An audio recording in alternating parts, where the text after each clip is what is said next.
નમસ્કાર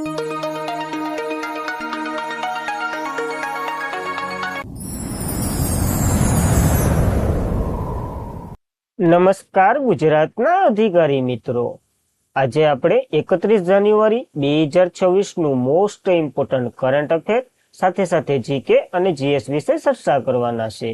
તો ખાસ કરીને ચેનલ ઉપર નવા હોય તો ચેનલને સબસ્ક્રાઇબ કરી લેવી, વિડીયો પસંદ આવે લાઈક કરવો અને તમારા મિત્રો સુધી અવશ્યથી શેર કરી દેવો। તો ચલીએ આજના ઇમ્પોર્ટન્ટ ક્લાસની આપણે શુભ શરૂઆત કરી દઈએ। તો તાજેતરમાં જ નેશનલ જિયોગ્રાફી દિવસ 2026 આપણે ક્યારે મનાવ્યો? તો 27 જાન્યુઆરીના રોજ આ મોસ્ટ ઇમ્પોર્ટન્ટ દિવસ ઉજવવામાં આવે છે। જિયોગ્રાફી એટલે તો ખબર ને, તો બસ એના જ માટેનો આ દિવસ છે। તો નેશનલ જિયોગ્રાફી દિવસ 2026 નેશનલ જિયોગ્રાફી દિવસ દર વર્ષે નેશનલ જિયોગ્રાફી સોસાયટીના વારસાને માન, કારણ કે આની સ્થાપના થઈ હતી અને માન આપવાની ઉજવણી કરવામાં આવે છે। એક સંસ્થા જેણે વિજ્ઞાન, ભૂગોળ, વન્યજીવ અને સંસ્કૃતિ અને પર્યાવરણીય સંરક્ષણના લાંબા લાખો લોકોનું વિશ્વનું અન્વેષણ કરી અને પ્રેરણા આપી હતી, એ જ આ સોસાયટી છે, જેની સ્થાપના 27 જાન્યુઆરીના રોજ 1988માં થઈ હતી, 1888માં થઈ હતી। તો આ સાલવારી પણ આપણને યાદ રાખવી।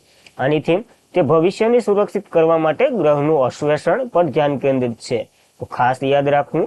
અને આ તારીખ જે 1888 જે નેશનલ જિયોગ્રાફિકલ સોસાયટીની વર્ષગાંઠને ચિહ્નિત કરે છે, તો આ દિવસ મોસ્ટ ઇમ્પોર્ટન્ટ છે, આપણને યાદ રાખવો। ત્યારબાદ તો કે ચર્ચામાં રહેલ નમો લક્ષ્મી યોજના કયા રાજ્ય દ્વારા શરૂ કરવામાં આવેલ છે? તો ગુજરાત દ્વારા શરૂ કરવામાં આવેલ છે અને પ્રજાસત્તાક દિવસ નિમિત્તે આની જ વાહવાહ કરવામાં આવી છે। તો આપણે જોઈ લઈએ, કારણ કે પેપર સેટર વાહવાહ કરી નાખીએ તો આપણું પછી તો ગુજરાત સરકારે છેલ્લા 1 વર્ષથી નમો લક્ષ્મી યોજના હેઠળ 10.83 લાખ વિદ્યાર્થીઓની 924 કરોડ રૂપિયાની નાણાકીય સહાયનું વિતરણ કર્યું છે, તો ખાસ એની જ વાહવાહી હતી। નમો લક્ષ્મી યોજનાની વાત કરીએ, 2024માં શરૂ કરાયેલ છે। આ યોજના વાર્ષિક 6 લાખથી ઓછી કમાણી કરતા પરિવારોને, છોકરીઓને 4 વર્ષ દરમિયાન 50,000ની સહાય પૂરી પાડવામાં આવે છે, જે ભણતર, પ્રોટીન વગેરે એટલે પોષણ વગેરે માટે ઉપયોગ કરી શકે આ બાળકીઓ એના માટે, જે તે ધોરણ 9 થી 12 પૂર્ણ કરવામાં મદદ કરશે। અને ધોરણ 9 થી 10માં છે ને 10,000 મળે છે, જ્યારે ધોરણ 11 થી 12માં વાર્ષિક 15,000 રૂપિયા મળે છે। આમ કરી અને 50,000ની રકમ વિદ્યાર્થીઓને મળે છે, વિદ્યાર્થીઓની એટલે છોકરીઓને જ મળે છે। જ્યારે આપણે છોકરીની જે શિક્ષિત કરીએ છીએ ત્યારે આપણી આખી પેઢી ઉન્નત કરે છે, એ સૂત્ર સાથે આપવામાં આવે છે, તો યાદ રાખવું। અને માત્ર આ વખતે 16% જ ઉછાળો થયો છે, તો આ વખતે 16% ઓલામાં ઉછાળો થયો છે, એ પણ યાદ રાખવો। પરિવર્તન અને અસરને પ્રતિબિંબ કરે છે, તો ખાસ ઇમ્પોર્ટન્ટ બને છે આ નમો લક્ષ્મી યોજના યાદ રાખવી આપણને। ત્યારબાદ કયા ટેબ્લોએ રાજ્ય અને કેન્દ્રશાસિત પ્રદેશની શ્રેણીમાં ટોચનો પુરસ્કાર જીત્યો છે? તો આમાં નામ આવશે મહારાષ્ટ્રનું, કારણ કે મહારાષ્ટ્ર જો 2 રીતે ટેબ્લોની પસંદગી થાય છે, એક તો કે લોકો દ્વારા કરવામાં આવે અને બીજું તો કે એક કમિટી બને એટલે કે જ્યુરી બને અને જ્યુરી દ્વારા પસંદ કરવામાં આવે। તો જ્યુરી દ્વારા પસંદ કરવામાં આવે ને એમાં મહારાષ્ટ્રની પસંદગી થઈ, જ્યારે લોકો દ્વારા પસંદ કરવામાં આવે ને આ માયગ્રો એપ છે ને એમાં ત્યાં વોટ મૂકવામાં આવે, એમાં તો કે ગુજરાતની પસંદગી થઈ। આપણને યાદ રાખવાનું છે મહારાષ્ટ્રનું, ભાવનામાં ન હોઈ જતા, કારણ કે ઇમ્પોર્ટન્ટ મહારાષ્ટ્રનું પરીક્ષામાં પૂછાશે। તો આ વર્ષના પ્રજાસત્તાક દિવસની પરેડમાં ભારતની નૌકાદળ સશસ્ત્ર દળોમાં 3 પાંખોની શ્રેષ્ઠ માર્ચિંગ ટુકડી તરીકે પસંદ કરવામાં આવી છે અને ગણેશ ઉત્સવ દર્શાવતી ઝાંખી જે મહારાષ્ટ્રના રાજ્ય અને કેન્દ્રશાસિત પ્રદેશની શ્રેણીમાં ટોચનો પુરસ્કાર મળ્યો છે। જ્યારે સાંસ્કૃતિક મંત્રાલયે વંદે માતરમના 150 વર્ષ વારસાની ઉજવણી કરી હતી ને, એ ઝાંખી મંત્રાલયો વિભાગની શ્રેણીમાં પસંદ થઈ છે।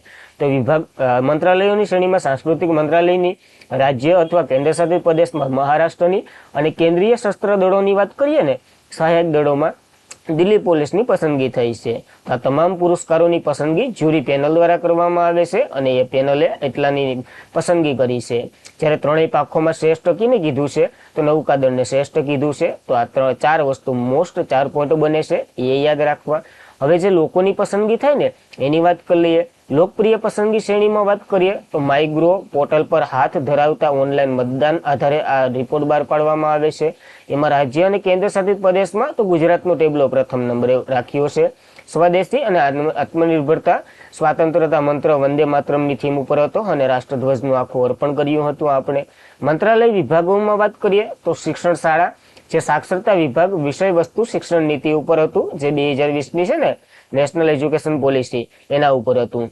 જ્યારે શ્રેષ્ઠ મેસિંગ ટુકડીમાં વાત કરીએ તો આસામ રેજિમેન્ટની પસંદગી થઈ, અને કેન્દ્રીય શસ્ત્ર પોલીસ દળોના સહાયક દળોની વાત કરીએ તો CRPF સેન્ટ્રલ રિઝર્વ પોલીસ ફોર્સની પસંદગી થઈ. ઓલામાં રાજ્યમાં મહારાષ્ટ્ર મંત્રાલયમાં સાંસ્કૃતિક મંત્રાલય, દિલ્હી પોલીસની પસંદગી થઈ, અહીં આસામની થઈ, અને નૌકાદળની પસંદગી થઈ, અહીં CRFની પસંદગી થઈ. તો ખાસ આ ઇમ્પોર્ટન્ટ બને છે. આ પ્રશ્ન મોસ્ટ ઇમ્પોર્ટન્ટ બનશે. એક પ્રશ્ન તમારા આવનારી તમામ એક્ઝામોમાં હશે, તો આપણને યાદ રાખવો ઇમ્પોર્ટન્ટ છે એટલા માટે. અને 26 જાન્યુઆરી 2026ના રોજ આપણે 77મો પ્રજાસત્તાક દિવસ ઉજવ્યો, તો એની થોડીક ઝાંખી જોઈ લઈએ. થીમ તો કે વંદે માતરમને 150 વર્ષ પૂર્ણ થયા ને એના ઉપર હતી. મુખ્ય અતિથિ તરીકે ઉર્સુલા વોન ડેર લેયન, જે યુરોપિયન કમિશનના પ્રમુખ હતા, અને એન્ટોનિયો કોસ્ટા, જે યુરોપિયન યુનિયનના પ્રમુખ હતા. આ બંને આપણે હાજરી આપી હતી, તો યાદ રાખવા. અને ભારતે પ્રજાસત્તાક દિવસની પ્રથમ પરેડ ક્યાં યોજી હતી, એ મોસ્ટ ઇમ્પોર્ટન્ટ પ્રશ્ન બને છે. આપણને ખબર છે 26 જાન્યુઆરી 1950ના રોજ આપણે પહેલી વહેલી જે શું કહેવાય રિપબ્લિક ડે ઉજવ્યો હતો, જેની ઉજવણી નવી દિલ્હીના ઇરવિન એમ્ફિયન, જે હવે મેજર ધ્યાનચંદ નેશનલ સ્ટેડિયમ છે ને ત્યાં થઈ હતી. કર્તવ્ય પથ કે જે રાજપથ આપણે કહીએ છીએ ત્યાં નથી થઈ, તો ખાસ એ પણ યાદ રાખવું. અને 1955થી આપણે રાજપથ, જે હવે કર્તવ્ય પથ તરીકે ઓળખાય છે, ત્યાં પરેડનું આયોજન કરવાનું શરૂ થયું છે. અને ત્યાંથી આજ સુધી આપણે ત્યાં આયોજન કરીએ છીએ. તો ખાસ અહીંથી મહત્વનો પ્રશ્ન નીકળી જાય છે, 2 સ્ટાર મારીએ છીએ. ઇમ્પોર્ટન્ટ બને છે, કારણ કે બધા કર્તવ્ય અથવા તો રાજપથ તરફ જ જાત, તો એ નથી જવાનું. આપણે એક પ્રશ્ન લઈને આવવાનો છે, એટલે 1 માર્ક લઈને આવવાનો છે. તો 1.5 એટલે 25 માર્ક તમે બસાવો છો. પૂરેપૂરો હવા માર્ક બસાવો, કારણ કે જે ખોટો પડે એના પછી અથવા તો 30 જે કપાય એ પણ બસાવો, અને આ પણ બસાવો. તો આવી જ માહિતી મળતી રહી, તો ડેઈલી જોયા કરો અને વિડીયો પૂરો જોવાનું રાખો. ત્યારબાદ તો કે કયા દેશે તાજેતરમાં જ વિશ્વનો પ્રથમ AI કાયદો લાગુ કર્યો છે, તો દક્ષિણ કોરિયાએ લાગુ કરી દીધો. યુરોપિયન યુનિયન વાતો કરતું રહ્યું ને, તો દક્ષિણ કોરિયા કે લાગુ કરી દેવો આપણે. તો સાઉથ કોરિયા AIના નિયમોનો પ્રવેશ કર્યો, જે વિશ્વમાં સૌથી વ્યાપક કાયદાઓનો સમૂહ માનવામાં આવે છે. અન્ય દેશોના મોડલને સાબિત કરી દીધું, પરંતુ નવા કાયદા પહેલા જ અવરોધનો સામનો કરી રહ્યું છે. તો જોઈએ હવે કેટલો ટકે. તો દક્ષિણ કોરિયાની સલામતી અને વિશ્વાસને પ્રોત્સાહન આપવા માટે વિશ્વનો પ્રથમ વ્યાપક કૃત્રિમ બુદ્ધિ એટલે કે AI કાયદો, જેને AI મૂળભૂત કાયદો કહેવામાં આવ્યો છે, એ ઘડી નાખ્યો. અને આ કાયદો યુરોપિયન યુનિયન જે AI કાયદો પહેલા જ અમલ કરી દીધો છે, અને 2027 સુધીમાં તબક્કાવાર રીતે લાગુ પણ કરી દેશે આ સાઉથ કોરિયા. તો પહેલો દેશ કયો બન્યો છે? સાઉથ કોરિયા બન્યો છે. નિયમો હેઠળ ગ્રાહક અગાઉ જાણ કરવામાં આવશ્યક રહેશે, અને જે AI સક્ષમના ઉત્પાદન કરે ને એ વધુ AI સાબિત. ટૂંકમાં શું છે આખા કાયદામાં, તો કે જો તમે AIની ગમે એવી પ્રોડક્ટ બનાવો ને, તો એમાં અથવા માર્કો હોવો જોઈએ કે અહીંથી બનાવ્યું છે, આ છે. તો ઓરિજિનલ અને ડુપ્લિકેટમાં ફરક પડે છે, એટલે કે AI અને આ વાસ્તવિક જે દુનિયા છે એમાંથી એના માટે ખાસ કરીને છે. કારણ કે એ AI બનાવેલી વસ્તુ કેટલાક અને વાસ્તવિક લાગે, અને લોકો માટે તેની ઓળખ મુશ્કેલી ના બને, એના માટેનો આ મહત્વનો કાયદો બની રહ્યો છે. તો સાઉથ કોરિયા ઇમ્પોર્ટન્ટ બને છે. આ કાયદો અહીંયા બહાર પાડ્યો છે. ત્યારબાદ વધુમાં કંપની પરમાણુ સલામતી, પીવાના પાણીનું ઉત્પાદન, પરિવહન અને આરોગ્ય સંભાળ, નાણાકીય સેવાઓ, જે ચોક્કસ ક્ષેત્રે AIનો ઉપયોગ પર માનવ દેખરેખ રાખવાની પણ જરૂર પાડી રહી છે, અને એ રાખવાના છે. આનાથી ફાયદો શું થાય? તો વિકાસને પ્રોત્સાહન આપવામાં આવશે, સાથે સાથે સંભવિત જોખમો પર ઘટાડો થશે. તો ખાસ AI કેટલું ઇમ્પોર્ટન્ટ છે એ તો આપણને ખબર. AI તો જેટલા એ એટલું ઇમ્પોર્ટન્ટ છે, એટલે કે જેટલો એનો ફાયદો છે ને એનાથી ડબલ ગેરફાયદો પણ છે. તો ખાસ એના માટેનો આ મહત્વનો કાયદો ગણી શકો. દક્ષિણ કોરિયાની વાત કરી લઈએ. કેપિટલ સિઓલ છે, ચલણ તો કે દક્ષિણ કોરિયન વોન છે, અને પ્રમુખ લી જે મ્યુન છે. તો ખાસ કાયદો બહાર પાડી દીધો છે. તો પ્રશ્ન તો ત્યાંથી જ હશે, તો પણ ડિટેલમાં યાદ રાખવું ઇમ્પોર્ટન્ટ છે એટલા માટે. ત્યારબાદ વિશ્વનો સૌથી મોટો compressor air energy storage plant કયા દેશે શરૂ કર્યો છે? તો ચાઇનાએ શરૂ કર્યો છે. આનું કાર્ય ખાસ ઇમ્પોર્ટન્ટ બને છે આપણા માટે, કારણ કે પ્રશ્ન ત્યાંથી જ આવશે. તો વિશ્વનો સૌથી મોટો compressor air energy storage plant મધ્યમ ચીનના જિયાંગ પ્રાંતમાં કાર્યરત કર્યો છે, જે દેશને ગ્રીન એનર્જી ટ્રાન્સફર્સનો ટેકો આપશે. આની ક્ષમતાની વાત કરીએ 24,000 મેગાવોલ્ટ કલાક છે, અને 600 મેગાવોલ્ટની ઉત્પન્ન કરશે. 100 લાખ ઘરોને વાર્ષિક વીજળી જે માંગની પહોંચી વળવા માટે આ પૂરતું રહેશે. અને મોટા ભાગે નવીનીકરણ ઉર્જા જે જમાવટ 2027 સુધી 180 ગીગાવોલ્ટ વધુ સક્ષમ છે ને, એ સરકારનું લક્ષ્ય એટલે કે ચાઇનાનું લક્ષ્ય એને નિર્ધારિત કરશે. તો ખાસ હવે આનું કાર્ય ઇમ્પોર્ટન્ટ છે. આ પ્લાન્ટ કાર્ય કેવી રીતના કરશે? તો રાત્રે જ્યારે વીજળીની માંગ ઓછી જોઈએ આપણને, ત્યારે હવામાં સંકલિત અને તેને ભૂગર્ભ ગુફામાં સંગ્રહિત કરવામાં આવશે એનર્જીને. આ વીજળી ઘણી ઓફ કટ ઓફ અથવા તો પીક ઓફ સમયે એટલે કે વીજળીનો કાપ સમયે વાપરી શકશું આપણે, એના માટેનું છે. જ્યારે વીજળીની માંગ વધે ત્યારે સંકલિત હવાને મુક્ત કરી અને આ ટર્બાઇન ચલાવશું અને જનરેટર દ્વારા વીજળી ઉત્પન્ન કરાશે આ પ્લાન્ટમાંથી અને લોકો વાપરી શકશે. તો ખાસ એના ઉદ્દેશ્ય સાથે આ પ્લાન્ટ સ્થાપ્યો છે ચાઇનાએ. તો ખાસ યાદ રાખવું. કેપિટલને બધી ખબર હશે, ત્યાંના મોસ્ટ ઇમ્પોર્ટન્ટ જિંગપિંગ સિંગ છે, તો એ પણ યાદ રાખવું. કેપિટલ બેઇજિંગ છે. તો આ બેઝિક માહિતી આપણને યાદ રાખવી. ત્યારબાદ કયા રાજ્ય સરકારે 2026ને કૃષિ વર્ષ તરીકે જાહેર કરી દીધું છે? તો ઇમ્પોર્ટન્ટ પ્રશ્ન બને છે. મધ્યપ્રદેશ સરકારે જાહેર કરી દીધું, કારણ કે અહીંયા કૃષિને બહુ ફાયદો થયો છે. તો મધ્યપ્રદેશે 2026ને કૃષિ વર્ષ તરીકે જાહેર કર્યું છે, જેની જાહેરાત રાજ્યપાલ ત્યાંના છે મંગુભાઈ સગનભાઈ પટેલ, આપણા જ છે, તો એને કરીએ. સમુદ્ર ખેતી સમુદ્ર રાજ્ય, આ થીમ આધારિત આને જાહેર કર્યું છે. તો થીમ પણ આપણને યાદ રાખવી. કૃષિ બજેટ 2003-4 એટલે કે 2-3ની વાત કરીએ, 600 કરોડથી વધી અને 2024-25માં 27 કરોડથી વધી ગયું છે. તો એના માટેનું આ વર્ષ ખુશીના આનંદમાં છે. ટેકનોલોજી ટ્રાન્સફર, આવક વૃદ્ધિ, કુદરતી ખેતી, માર્કેટ વગેરે નિકાસમાં બહુ વધારો થયો છે, તો એને માન આપે છે. અને આના જ લીધે વધારે ખેડૂતોને પ્રોત્સાહન મળે એ સાથે આ મધ્યપ્રદેશે આ વર્ષને કૃષિનું વર્ષ જાહેર કર્યું છે. તો ખાસ ઇમ્પોર્ટન્ટ, આર્મીએ આ વર્ષને કયું વર્ષ જાહેર કર્યું હતું એ તમારે કોમેન્ટ કહેવાનું છે, હું નહીં કહું, ઇમ્પોર્ટન્ટ છે એટલા માટે. ત્યારબાદ કેન્દ્ર સરકારે તાજેતરમાં જ કયા ટાપુને સ્માર્ટ સંકલિત માછીમાર બંદર સ્થાપવા માટેની મંજૂરી આપી દીધી છે? તો આંદામાન નિકોબારમાં તમે સ્થાપી શકો છો એવી મંજૂરી આપી દીધી છે કેન્દ્રએ. તો કેન્દ્ર સરકારે માયા બંદર છે ને આંદામાન નિકોબારમાં, એ ટાપુ ઉપર તમે કે માછીમારી બંદર સ્થાપી શકશો એની મંજૂરી આપી દીધી. સરકારે આંદામાન નિકોબાર ટાપુમાં માયા બંદર ખાતે સ્માર્ટ અને સંકલિત માછીમાર બંદર વિકસાવવા માટે 200 કરોડ રૂપિયાનો પ્રોજેક્ટને મંજૂરી આપી દીધી. આ પ્રોજેક્ટ પ્રધાનમંત્રી મત્સ્ય સંપદા યોજના જે ક્યારે શરૂ થઈ હતી? કહી દઉં, હા 2020માં શરૂ થઈ હતી. તો એ પણ ઇમ્પોર્ટન્ટ છે.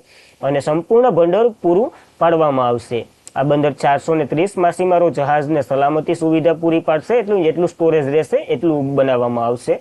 અને વાર્ષિક લગભગ 10,000 ટન માછલીઓનું ઉત્પાદન અથવા તો સંલયન કરશે, એના આધારે બનાવવામાં આવી રહ્યું છે. આ ટકાઉ માછીમારી, સારી માછલીની સંભાળ, સુધરેલી સલામતી અને ડિજિટલ ટેકિંગને પ્રોત્સાહન આપવા માટે રોજગાર વગેરેની આવક ઊભી થશે. એના માટે આ બંદર ત્યાં તો કે આંદામાન નિકોબારમાં સ્થાપવામાં આવી રહ્યું છે. તો ખાસ ઇમ્પોર્ટન્ટ બને છે, સરકારે મંજૂરી આપી છે.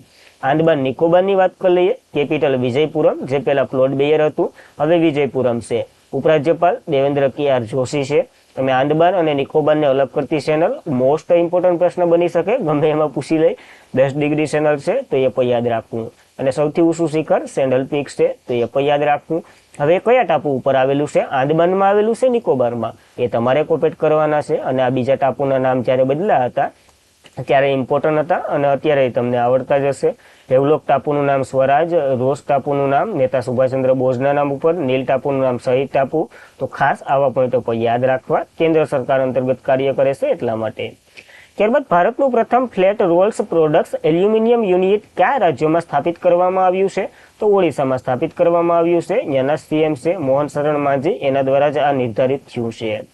તો ભારતનું પ્રથમ flat rolls product aluminium unit જે ઓડિશાના સંબલપુર લંગાપત ઇન્ડોર્સ આદિત્ય એલ્યુમિનિયમ પ્લાન્ટ છે ને, ભારતનું પ્રથમ ફ્લેગ રોન્ટ પ્રોડક્ટ્સ એલ્યુમિનિયમ યુનિટ ઉદ્ઘાટન ત્યાં કરવામાં આવ્યું છે. 834 કરોડ રૂપિયાના વિશિષ્ટ બેટરી ફાઇનલ યુનિટનું ઉદ્ઘાટન થયું છે, જે 21,162 કરોડ રૂપિયા સેન્ટ્રલ પ્લાન્ટને વિતરણ માટે પાયો નાખવામાં આવ્યો છે. આ પ્રોજેક્ટ 5,000થી વધુ નોકરીઓનું સર્જન કરશે અને એ બધી તો હોય જ છે. પ્રોડક્ટ એટલે શું? તો કે આમાં રોલિંગ પ્રક્રિયા દ્વારા એલ્યુમિનિયમની શીટ, ફાઇલ અને પ્લેટોમાં રૂપાંતર કરવામાં આવશે, જેથી એમાંથી ગમે એ મટીરિયલ આપણે બનાવવું હોય તો એ શું કહેવાય આસાનથી બની શકે, એટલે સમય ઓછો જાય અને એ બધી આસાનથી ટૂંકમાં બની શકે, એના માટેનો આ પ્લાન્ટ છે. તો મોસ્ટ ઇમ્પોર્ટન્ટ છે, ભારતનો પ્રથમ છે, તો આપણને યાદ રહેવું જોઈએ. ત્યારબાદ કયા રાજ્ય સરકારે બેસિલસ સબરિટિલન્સ સૂક્ષ્મ જીવાણુ છે એને રાજ્ય સૂક્ષ્મ જીવાણુ જાહેર કરવામાં આવ્યા છે? તો કેરળ સરકારે આ જાહેર કર્યું છે. એનું એવું કહેવાનું છે કે આ બેક્ટેરિયા જે સામેના બેક્ટેરિયાથી આપણે રક્ષણ આપે છે. તો બેસિલસ સબલિટિસ એક પ્રકારનો પાયો બેક્ટેરિયા એટલે બાયોટ્રિક અથવા તો સારો બેક્ટેરિયા જે પર્યાવરણ અને કુદરતી માનવ આંતરડામાં તેમના ઓથોવાળા ખોરાક અને વ્યાપકપણે આપણને જોવા મળે છે. હવે રાજ્ય સૂક્ષ્મ જીવો માનવામાં આવશે, કારણ કે આનું કાર્યક્રમ મુખ્યમંત્રી પિનારાઈ વિજયનની અધ્યક્ષતામાં બી સલ્ટીસને રાજ્ય સૂક્ષ્મ જીવાણુ જાહેર કરી દીધા છે, જેનાથી કેરળ દેશનું પ્રથમ રાજ્ય બન્યું છે જેને સત્તાવાર રીતે પોતાનું રાજ્ય સૂક્ષ્મ જીવાણુ જાહેર કર્યું હોય આવા કોઈ બેક્ટેરિયાનું, તો ખાસ ઇમ્પોર્ટન્ટ બને છે, પ્રથમ છે ને એટલા માટે. અને આ દર્શાવે છે સૂક્ષ્મ જીવાણુ ફક્ત ખતરનાક નથી હોતા, જંતુઓ, આરોગ્ય અને જીવાણુની નથી હોતા, પરંતુ જે જીવન અથવા તો જીવનની પ્રાશય અને રોગપ્રિય શક્તિઓમાં ખેતીમાં મદદ કરે છે આપણને. એન્ટિનિયો વોલ રિંગકોટ માઇક્રોબેક્ટેરિયાના પિતા છે. તો માઇક્રોબેક્ટેરિયાનો પ્રશ્ન આવ્યો તો ખાસ એ પણ યાદ રાખવો, કારણ કે કરંટમાં EGK હાલ કરંટ એવું બધી છે, તો યાદ રાખવું આપણને. કેરલે જાહેર કર્યું છે, પ્રશ્ન એટલો જ આવશે, સૂક્ષ્મ જીવાણુ રાજ્ય સૂક્ષ્મ જીવાણુ કોને જાહેર કર્યું, તો કેરલે જાહેર કર્યું છે. ત્યાંથી જ એન્ડ થઈ જાય, આગળ નહીં જાય.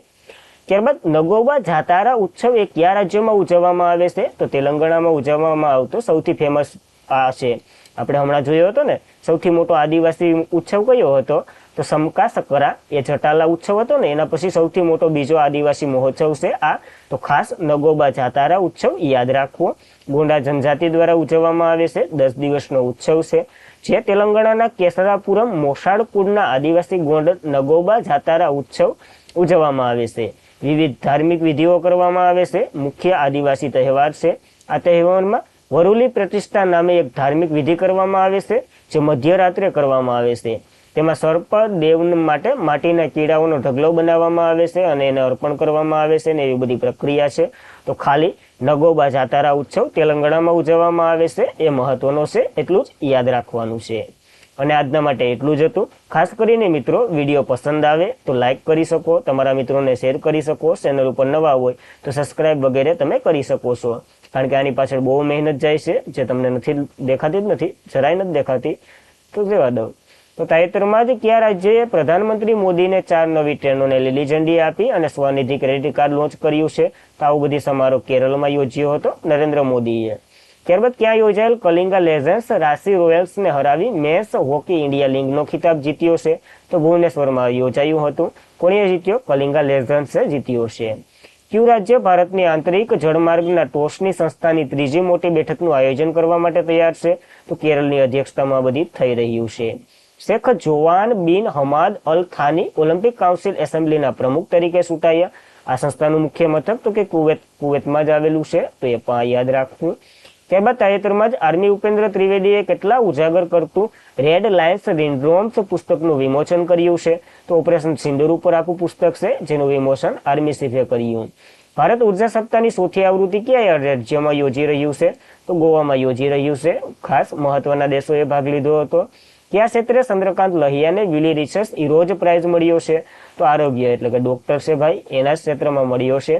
કયા દેશે નેટ સાયબર બેન્ટ વર્લ્ડ એટલે કે વુમન પ્રીમિયર લીગમાં પ્રથમ સદી ફટકારનાર દેશના ઇતિહાસ રચ્યો છે, તો ઇંગ્લેન્ડના ખેલાડી છે, મુંબઈ ઇન્ડિયન તરફથી રમ્યા હતા, તો યાદ રાખવું.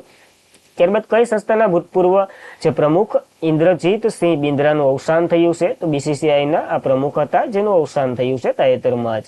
અને આજના માટે એટલું જ હતું. ખાસ કરીને મિત્રો વિડીયો પસંદ આવે લાઇક કરો, તમારા મિત્રોને શેર કરો, ચેનલ ઉપર નવા હોય તો અવશ્યથી સબસ્ક્રાઇબ કરો. PDF સ્ટડી મટીરિયલ વગેરે માટે ટેલિગ્રામમાં જોઈન થઈ જવું. તો ખાસ આજના માટે એટલું જ હતું. વિડીયો તમને કેવો લાગ્યો એક સારી એવી કોમેન્ટ પર તમે કરી શકો. તો બસ, જય હિન્દ, જય ભારત, ધન્યવાદ.